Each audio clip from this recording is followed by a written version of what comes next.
geras pavyzdys, kaip kad sugebam spręsti teisingai, tai yra, kad, pavyzdžiui, mūsų viešas sektorius ruošiasi galimai ekonominiai krizai po Brexito. Ir tikrai, kad viešas sektorius pasiruoštų galimai krizai, tai iš tiesų užtrunka daug laiko. Tai reikia daug dalykų paruošti institucijas, nustatyti jiems kompetencijas, fondus, daug tas užtrunka laiko. Bet kai tai pasiruošima, kai tai turima, tada tai tikrai daro didelį įtaką, nes rinkoje didžiausias pirkėjas tai yra vyriausybė. Tai ką mes matėme? Taip, nesulaukime, reiškia, krizės dėl Brexito, bet sulaukime COVID-o. Jo, bet šitoje vietoje, va čia yra, matyt, sunkiausia pasakyti arba apibrėžti, o ko buvo išvengta, ar ne, viską padarai gerai, išvengi ir po to, jeigu neįvyko, tai gal ir ruoštis nereikėjo, ar ne? Tai logika dažnai būna, kad viešajam sektoriui kartais ir sako, tai nu ir ką, taigi nieko nebuvo, kodėl jūs ten tiek dirbot.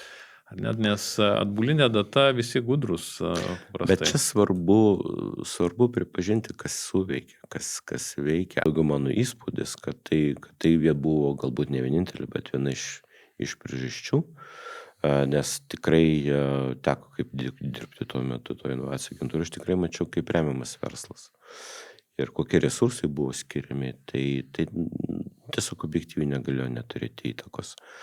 Lietuva viena iš geriausiai COVID pergyvenusių šalių, mes nepraradom praktiškai darbo vietų, išsaugojom visą gamybinę bazę, kaip tai tariant, praslydom.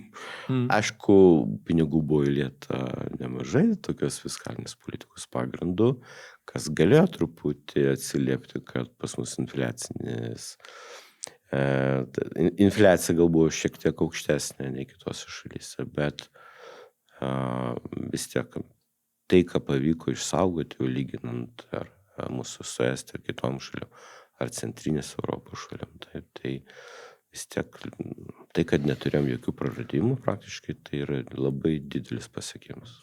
Tai šito atveju čia toks geras, ar ne, ruošiasi vienai krizai, tos nebuvo, atėjo kita, tas irgi padėjo,